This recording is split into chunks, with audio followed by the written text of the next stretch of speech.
Nice to have you with me here on The Doctor Is In. You have always been a voice of reason through all of this. Appreciate your time, what you're doing for America. I give you advice, and it doesn't work at all. You are definitely not inept by any means. I like to hear women say that about me. Whatever advice you're going to send my way, I am 100% taking it.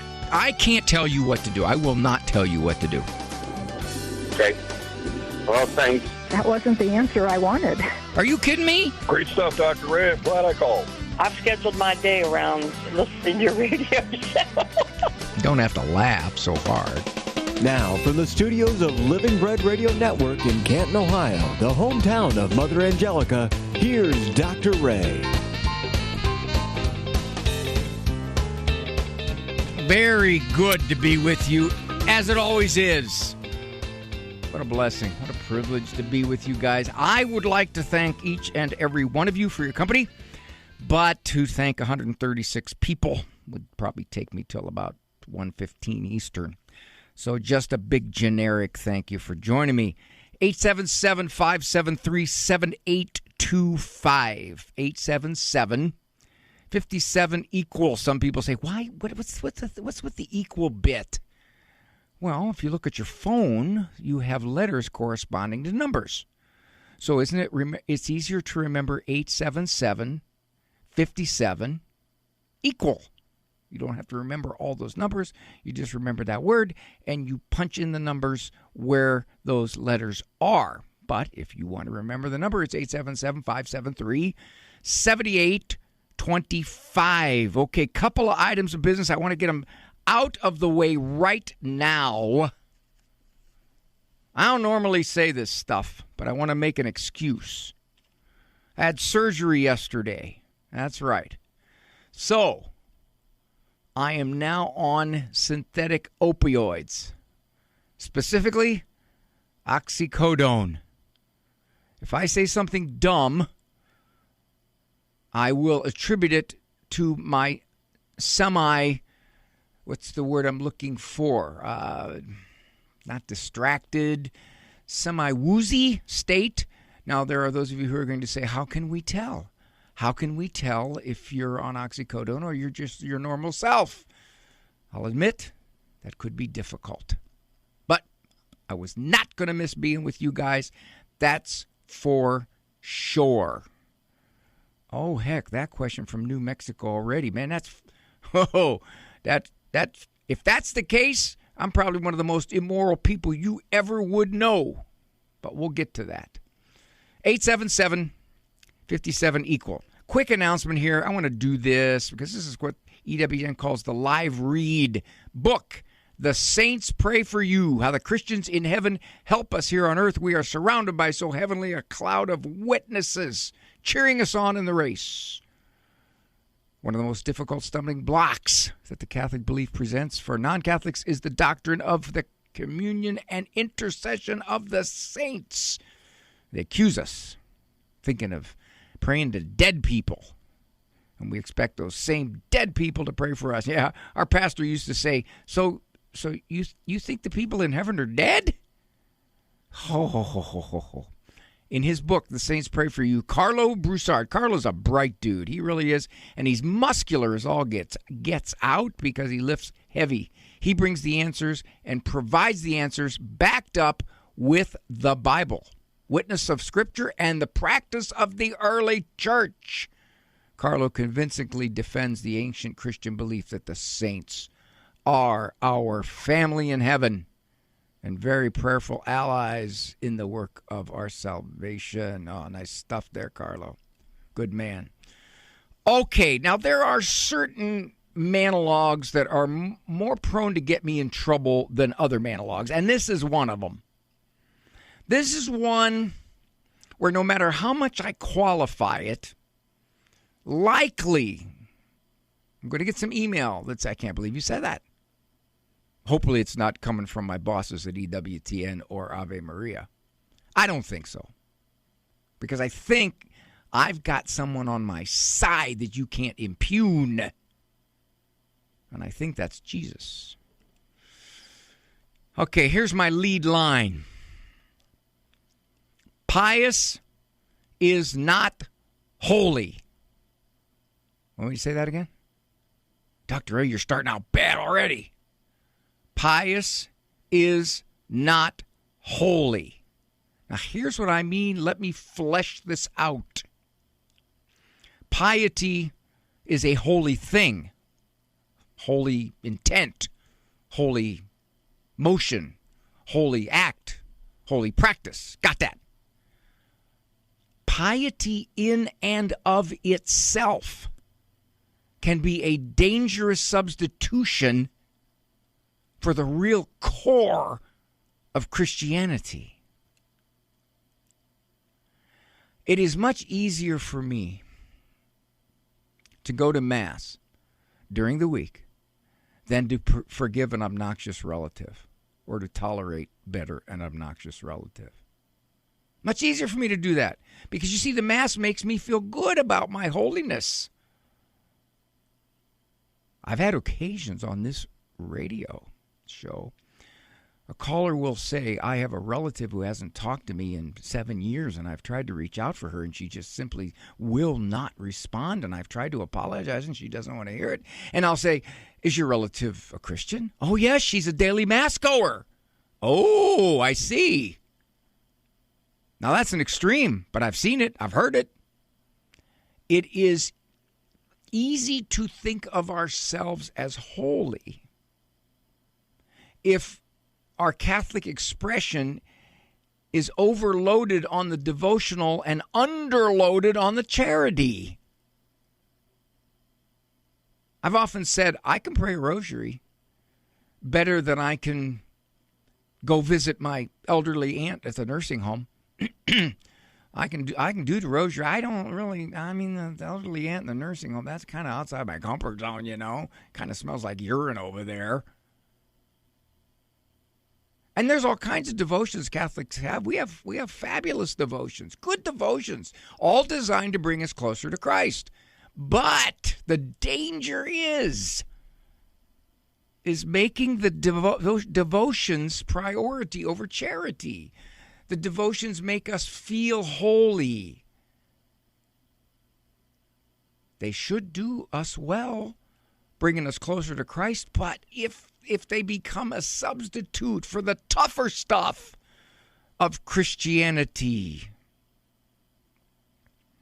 that's when they become dangerous. Now, I said I was going to cite a witness. Did I not? Somebody that I think agrees with me. Now, you would know who that is, right? Does the name Jesus ring a bell? Who did he assault verbally the most? The high-profile religious. Why? Well, they were holy. Look, did you see all the things they did that indicated how Jewish they were? All those practices they had, all designed to make them, in God's sight, so very positive. But yet, why did he attack them? Because he said, you're substituting piety for true holiness, for true charity. He went after them more than the prostitutes and the tax collectors.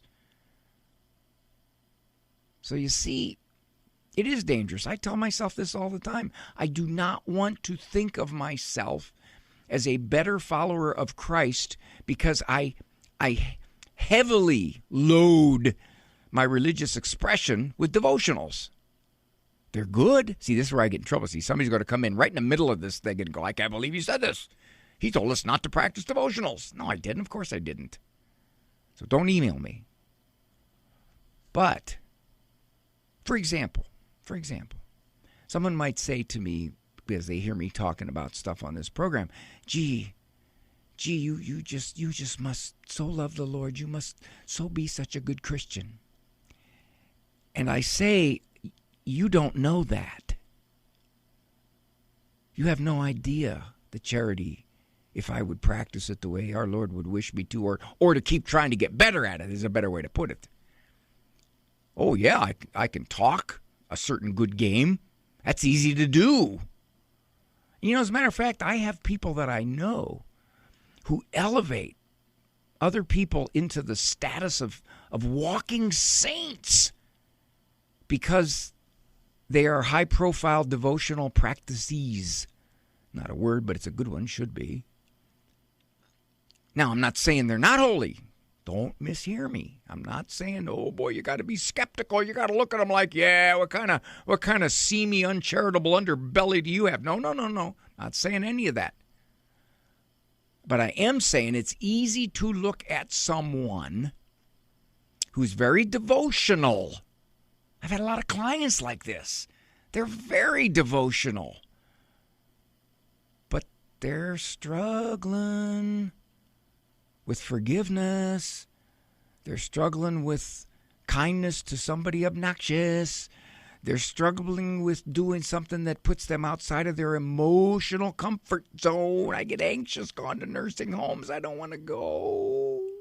I have a friend with cancer, and I don't even know what to say if I'd go visit him. I'm going to pray a rosary for him. It's a lot easier to do that. Now, apparently, I have not stepped on any nerves right here because nobody has called in to comment on that. And you can call in and comment on that if you want. But I'm going to take a break right now, and then I'm going to go to my anonymous friend from New Mexico that if it is true, I am in big, big trouble. This is Dr. Ray. Today's programming is brought to you in part by a gift from our day sponsor. The annual Rose Mass for Catholic healthcare workers, celebrated by Bishop Boyer, takes place on Saturday, March 14th at 5 p.m. at St. Francis in Ann Arbor, followed by a dinner reception. Dr. Bob Collins, nationally recognized oncologist, will share his journey of conversion and stories of grace and healing. Suggested donation is $25. RSVP at bit.ly/Rosemass. Food for the Journey's Sister Ann Shields. We have a tendency to make idols. We exalt other people to the place that really belongs to God. And we see it. We see it in sports. We see it in beauty contests of all kinds. We see all kinds of ways in which we idolize certain people. We elevate them because there's something in us that wants to be able to look up to someone. But that person is Jesus. And you idolize if you're thinking about them, if you're imitating them, if you're occupying yourself with the things that they do. Oh, we'd say, oh, no, I don't worship false idols. But in effect, we do. If our time, our attention, and our money are going to things or people that aren't worth it. We are to have the Lord front and center and the Lord exalted in our lives, everything directed to Him and back through Him to His people. But we human creatures, we go after something that touches us in some way or we desire to be like them, and so we start imitating them, and we get ourselves sidetracked. Let's fix our gaze on the Lord. Let's imitate Him, and then we're going to know the kind of worship that sets us free.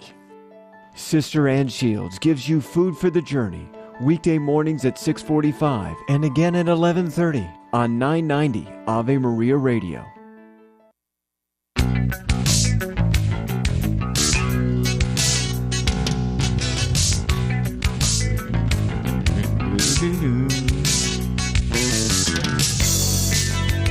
It's Dr. Ray Guarendi, program doctors in my compatriots there in Ann Arbor. Andrew Kruchek, producer man, Eric Dumont, call screamer, and in cooperation with my dear friends at EWTN Catholic Radio Network.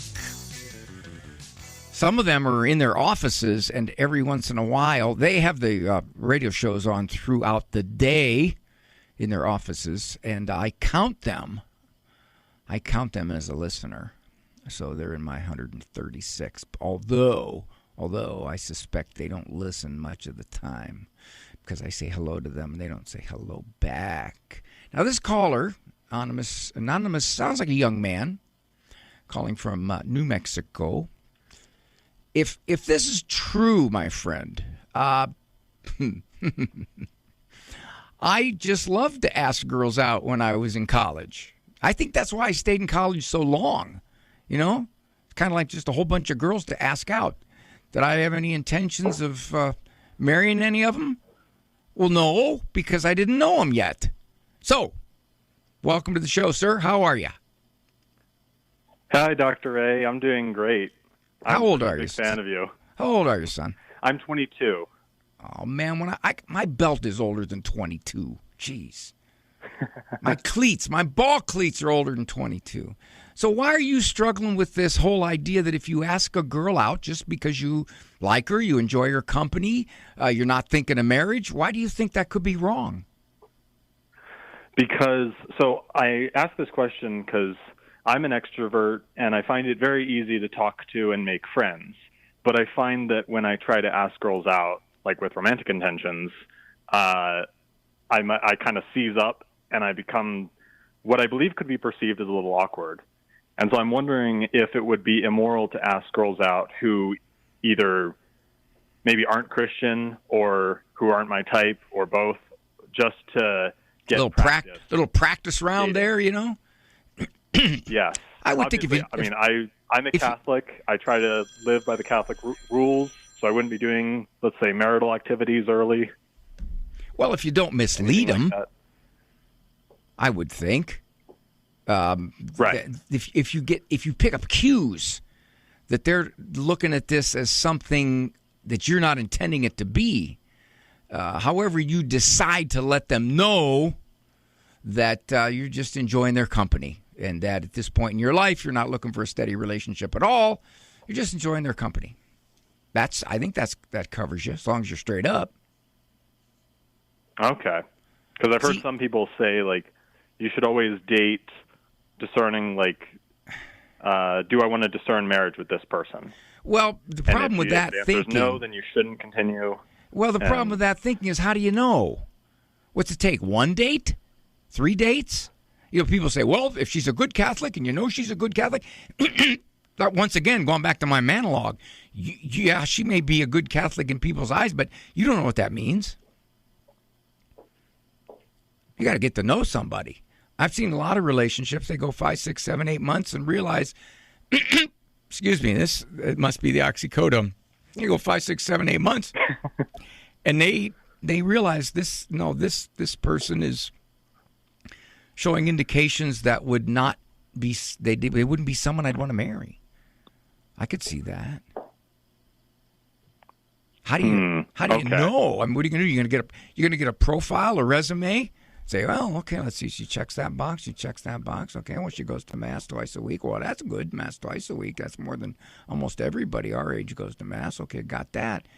Yeah, that may be one part of the picture, but it certainly isn't the whole picture. I think it's more like, as opposed to thinking, oh, I could see myself with this girl, maybe not. I'll go on a date just to get to know her and see. Rather than that, it's like, you know, the way this girl's lifestyle is, I know I do not want to be with her long term. So I'll just go out with her for practice. Yeah, more like, is that wrong? I don't know if I go so far as to say it's wrong, but it's probably not too cool. If you're already looking at, you know, this chick is no way that she's going to enter into any kind of social circle with you, and you're just doing it because she's an easy date. And again, you qualified it here at the end of the thing that said you're not looking for friends with benefits. I got that part. So that definitely knocks that off the table. But if it's real clear, no way, no how, no chance, you know, Penelope's a dancer, not in a place that you're talking ballet either, then yeah, I would think, you can develop those skills other places. And the best way to develop them, the safest way, group settings. Oh yeah, Catholic groups, and okay, here's how you get over the awkward thing. This is really easy. I'm basing this on what so many women your age tell me. All you got to do is show an interest in them. That's it. Make it your goal to just hear about their life, their pursuits, their education, their family, their views on sports. And I think this is really important. I mean, if she doesn't think the DH is a good idea for baseball, dump her right then and there. Dump her right now. Okay, you got to have your standards. And if she would ever call a draw play on 3rd and 12, that's crazy. That's over. You don't call a draw play on 3rd and 12. You just don't. Some women just you shouldn't be talking to her. So I'll make a note of that. Yeah, make a note of that. I figure out what that means. Group settings. I don't. Okay, that's all right. That's all right. And see, you're a sensitive guy. See, you wouldn't even have to worry about that. Me, I would just clumsy my way into it. So what do you think about, right after I ask her sign, and then what do you think about calling a drop play on 3rd and 12? And if she says, well, I just think that's ridiculous. Why would you do that? I mean, you should do a pitch out. A pitch out gives you an option. Especially on the weak side of the defense. Of course, anybody knows that. I'd say, will you marry me? And ask her one other thing. This is how I decided to date my wife. If we go out, would you go to the Golden Corral with me? Now, do you know what the Golden Corral is? Yeah, it's like a huge buffet. Is it a buffet? Major league buffet. Okay. If you're a professional eater, that's where you go. And I always feel guilty at the Golden Corral when I say blessing and then I have gluttony. That just doesn't seem to follow, you know. But I would say the group setting but you for prayed, my friend. So it's covered, right? I did pray, yeah. That's a factor. Yeah, I knocked off probably about 5 days in purgatory. But here's the thing.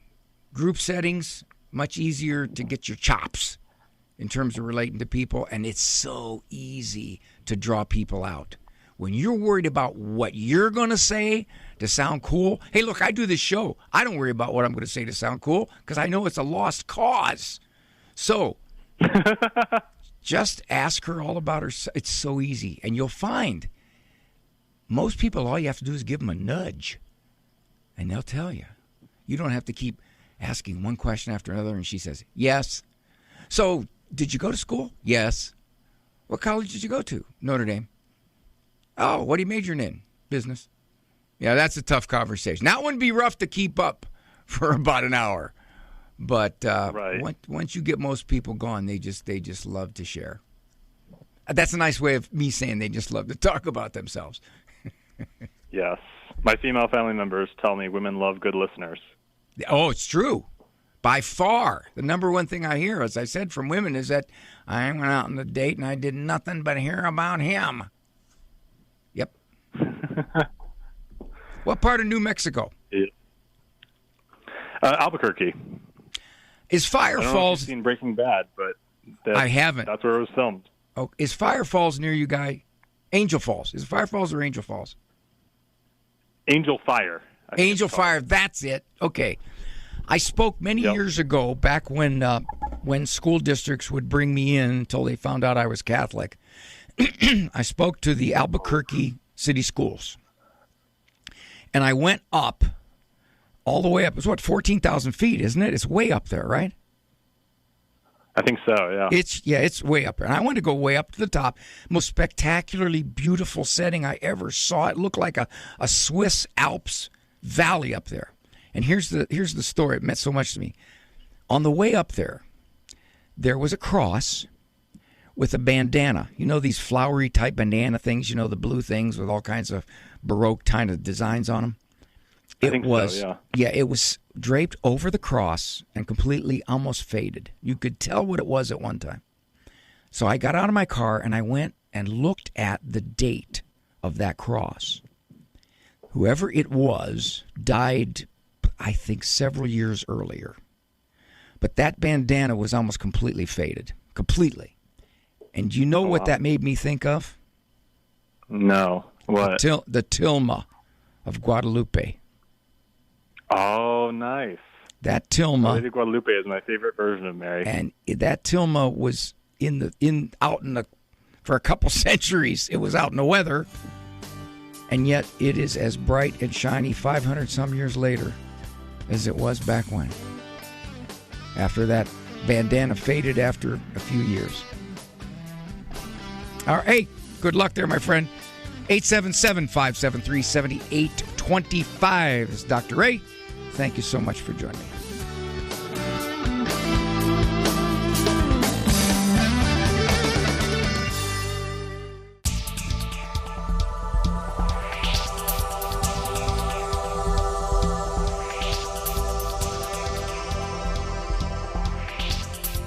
We have an anonymous caller from North Dakota. Before we go to her, Eric, I'm glad she called because she makes a very good clarifying point of my monologue where I said you got to be careful because piety can make you think you're a lot holier than you are, except when devotionals and piety lead you to be a better person. And I think that's the point she wants to make. Hi, Anonymous. How are you?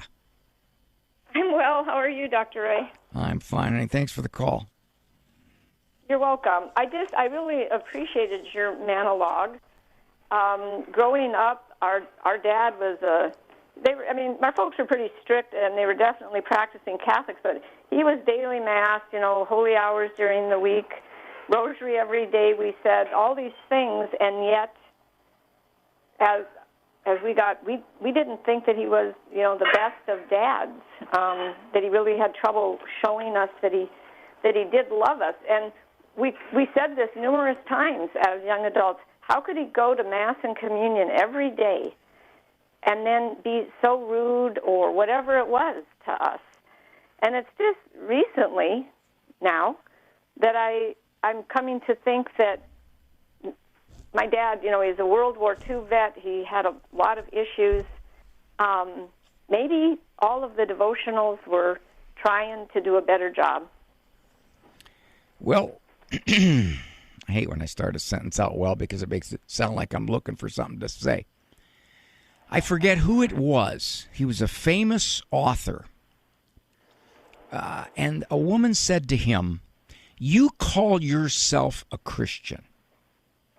You are one of the more obnoxious people I know." He said, and I think maybe this could relate in a way to your dad. He said, "Ma'am, you are right. But you should have seen me when I wasn't a Christian." Yeah. So maybe, maybe we could extrapolate that to your dad and say, in essence, he was struggling in his own way to get past that personality type that he had, the rough times he knew in World War II, that whole generation, which is you just shut your mouth and you provide for your family and you don't worry about affection and all that stuff. I told you I loved you 12 years ago. Nothing's changed. And and maybe for him, he knew that those kinds of things were weaknesses in his personality.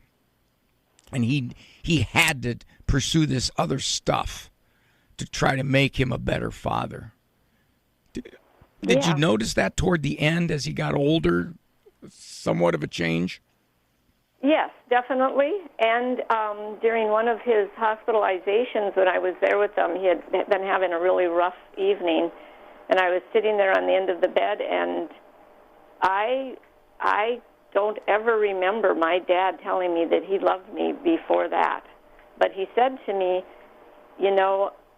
I do love you. I know I don't do a good job of showing it, but I want you to know that. So, yeah. What did he mean by "I don't do a good job of showing it"? He how people would say, well, my dad never told me that he loved me, but I always knew that he did. Well, I never knew that he did. And he was very cool, withdrawn, hard to get to know, but he was a different person around other. I know it's very complicated, but he was a very sociable, likable guy around other people. Somewhat, yes. He was Irish, and my mother, because we couldn't figure out how our mom could even have married him, but she said he was the life of the party. They met after World War II, and he was he was the life of the party. And then something happened. Something happened. Our older brother told us that. He said he knew what it was. He hasn't told us, but something happened in our dad's past, and Do you think that your dad for a while turned you off toward religion, as if to say, well, if that is what religion is, and if that is what he has to pursue and do all those holy things, and it doesn't make him any better a person, I don't see any good in it. No, I myself, I never experienced that. Of 5 children, 4 of us are still practicing. I never connected those two. Were you confused? No, I never. No, I was Catholic, and I mean, obviously the grace of God was there, which gives me hope for my own children, for the mistakes that we've made or the errors, the ones who've left the church. No. Were you confused about what appeared to be your dad's piety, but his lack of closeness and intimacy and warmth with his kids? Yes. And we would say we just couldn't figure it out. How could you go and listen to these homilies and these readings and then be like this?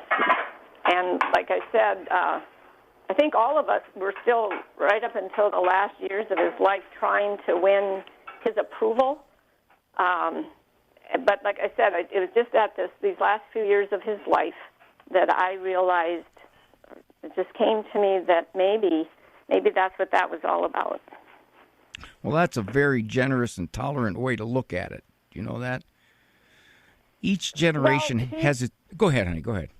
I was just going to say something incredibly wise and witty, but you cut me off. Go so ahead. Go ahead. If you think yours is better, go ahead. Now I forgot entirely what it was I was going to say. So did I. No, I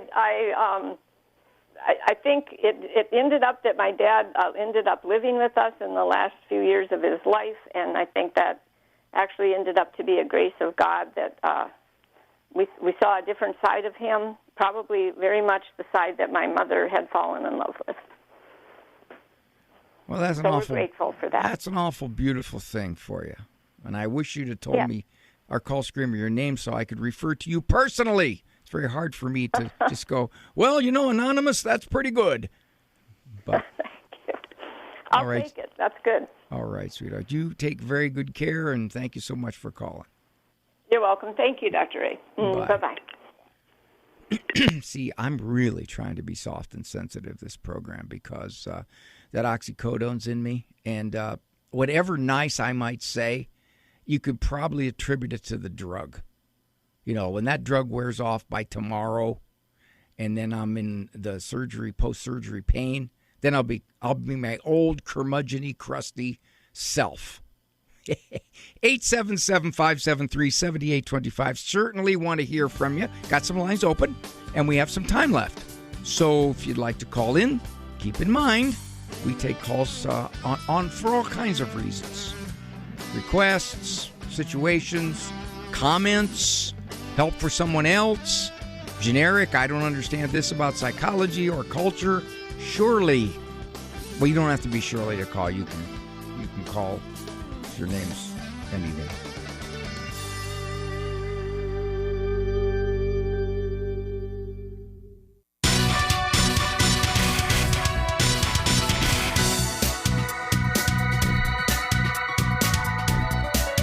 Eight 877-573-7825. That is the number to call to get onto the program to talk to Eric Dumont. Good Lord permitting, this Friday, I will be at the Babel Conference. Now, I know that sounds rather pejorative. It's not. Bringing America Back to Life. It is the largest pro-life conference in the United States, and it's in Cleveland, just up the road from me. Speaking in the morning on Friday, they got a whole lineup of speakers, all kinds of speakers. I'm the one who speaks first to get the Frisbees and the beach balls going, get the crowd with the frogs and everything, all that stuff. But I think they still have tickets. BABL, Babel Conference. Now, a lot of the people at The Rock go to that because that's right up in the Cleveland area. Social media, there's no surprise here, but it's a questionable study, but it points in a general direction for whatever the reason. Social media could be costing your tween, which is probably what, 11, 12, 13, some of their brain power, a new study says. Oh, yeah, there it is. Children between 9 and 13 years of age who spent more time on social media performed worse on tests of reading, memory, and language 2 years later. Now, that was reported by the Journal of the American Medical Association, JAMA. And that's not a cup of coffee. That's probably one of the most prestigious, although in some respects they kind of followed along with the, they didn't follow the science, and they followed the narrative regarding much of the whole trans movement. This study found that even low levels, this is a quote now, even low levels of social media use were associated with poorer cognitive outcomes. That means you did more bad on the test. The lead researcher, a guy named Dr. Jason Nagata, Associate Professor of Pediatrics, University of California, San Francisco. He quotes again. Our results suggest that the early adolescent brain may be particularly sensitive to social media exposure, underscoring the importance of age-appropriate introduction to these platforms and careful monitoring. That's really just a kind of like an academic shibboleth way of saying, delay it, people, delay it. Go against the cultural norm of 9 to 10 years of age, getting a smartphone. The researchers analyzed data from more than 6,500 kids participating in the nationwide Adolescent Brain Cognitive Development, ABCD, isn't that cute, study. Largest long-term study of brain development in the U.S. All right. 9 to 13. Now, this is encouraging to me, anyway. Of those kids, about 58% of them spent virtually, no pun intended, no time on social media. That's high. I would have never guessed that. 9 to 13, virtually no time. I would wonder what percentage of those are boys. 37% were spending an hour a day on social media by age 13. And 6%, as many as 3 hours a day by 13. Studied the brain power using a battery of tests. I don't know what tests they use. It's just kind of a summary report by U.S. News. The kids with low use of around an hour a day. That's just, now that most people would just say that's 1 hour. That's not very much compared to the social pressure to be on it a lot. Scored an average of 1 to 2 points lower on memory and reading tests. Those who spent 3 hours a day, 4 points lower. Now, in a second here, I'm going to get to the question, the huge question of this study, but they saved it, at least the reporter for U.S. News in summarizing this, saved it until the end. The researcher said, these differences are subtle but consistent. Because cognitive skills, such as reading and memory, are fundamental to learning.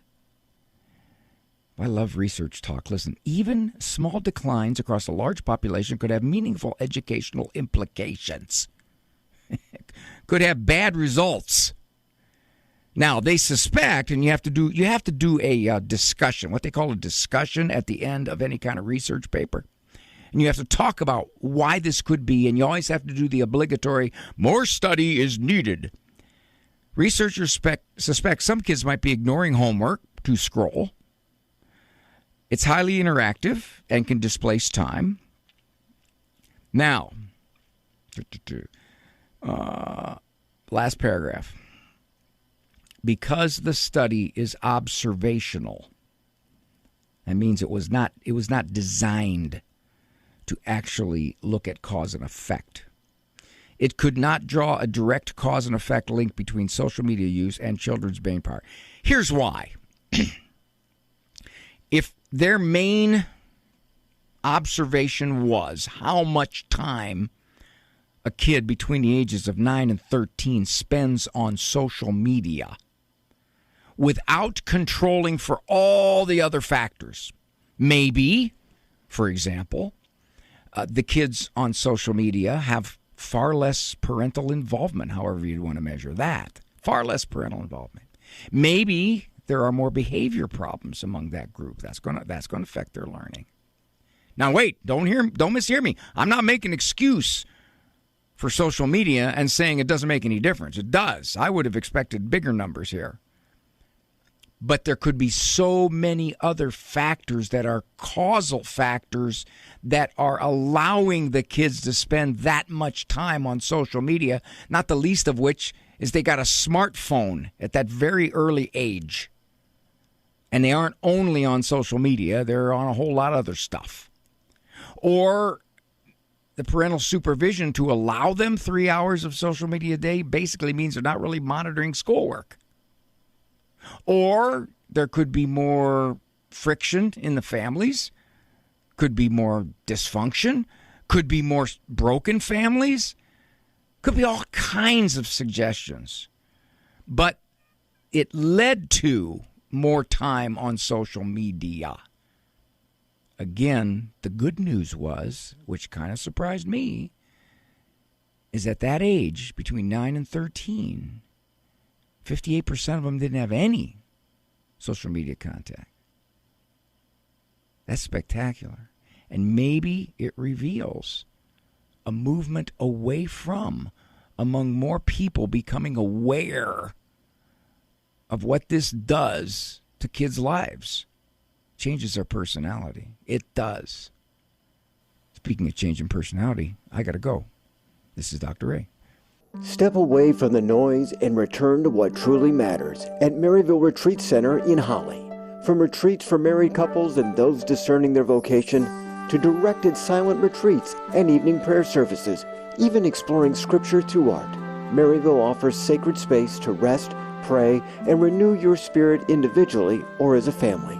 Visit their website at maryvilleretreatcenter.org or call 248-634-5566. We are in the high point of the liturgical year. We are in ordinary time. Why did God become part of history? For the sake of ordinary time. Why did he suffer death? For ordinary time. And resurrection? Again, for ordinary time.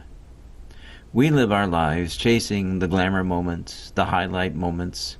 Yet, as a Eucharistic people, we should know that God is most fully present in the ordinary, not in the flash of life, not in its speed, not in its awards and banquets.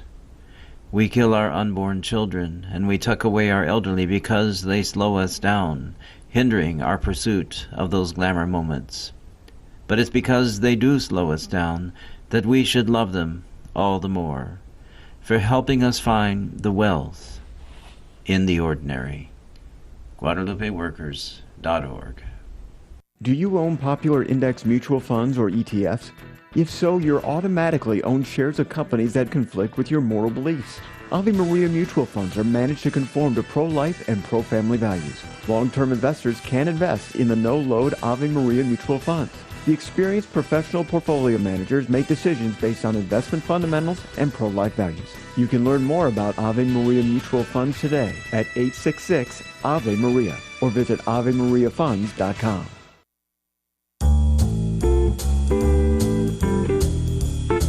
All right, you want another study on this?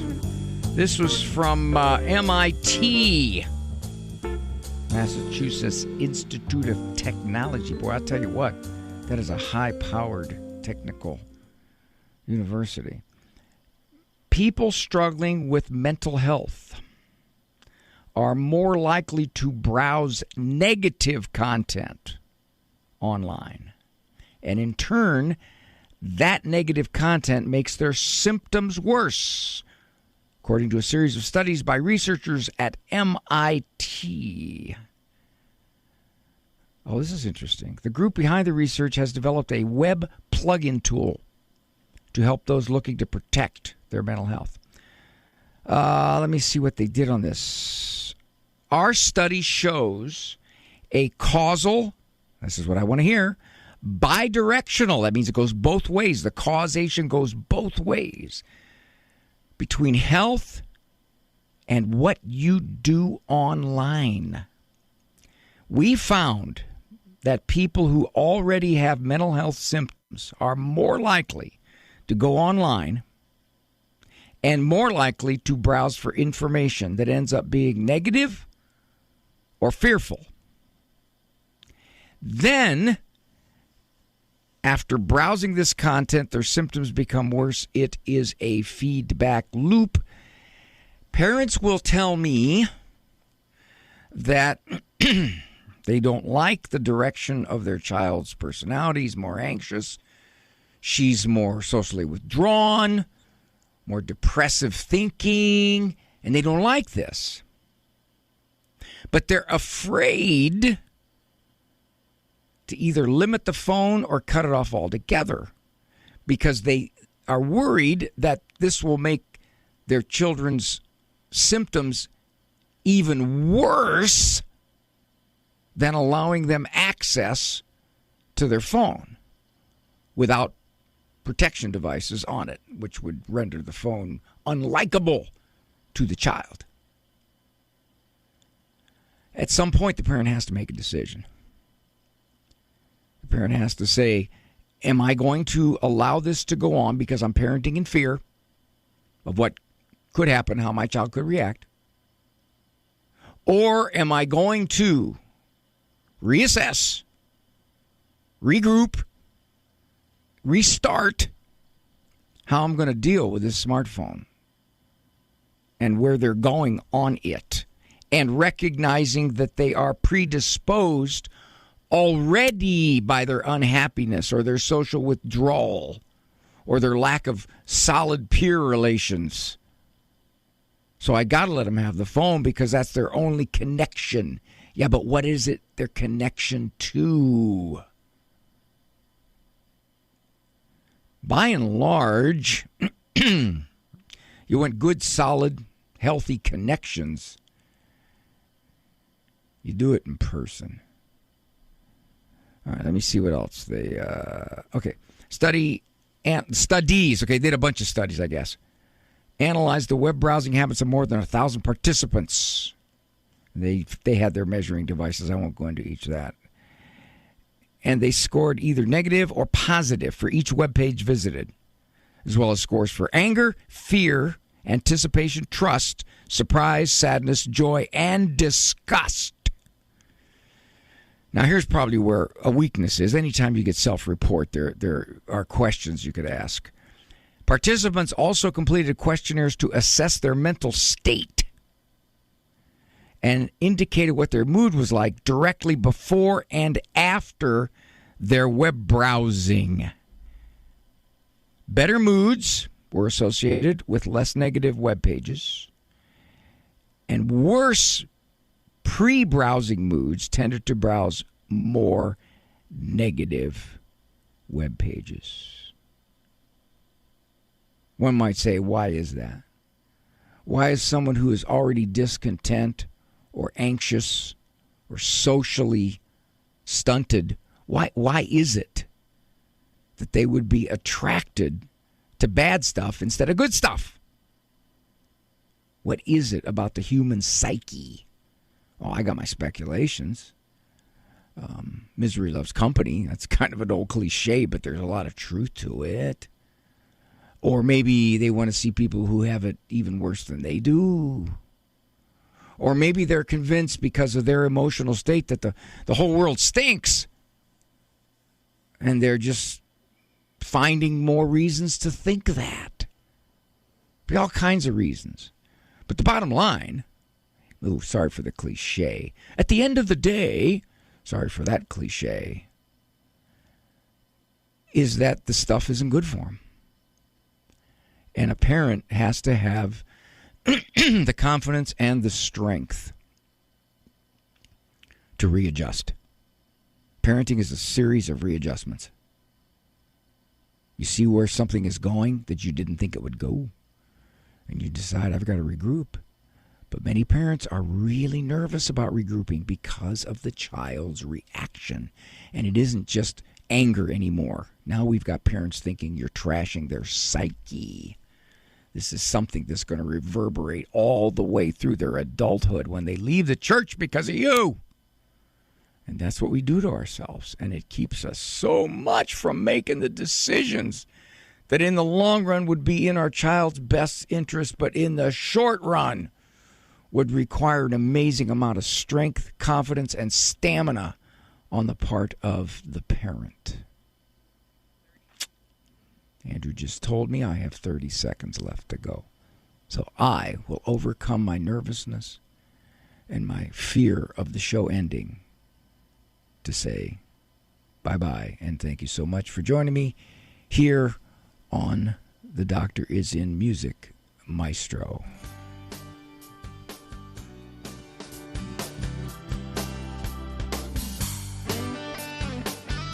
For information on Dr. Ray's presentations, books, and CDs, visit drray.com and follow him on Facebook and Instagram. The Doctor Is In is a co-production of Ave Maria Radio and EWTN Radio and carried across the EWTN Global Catholic Radio Network.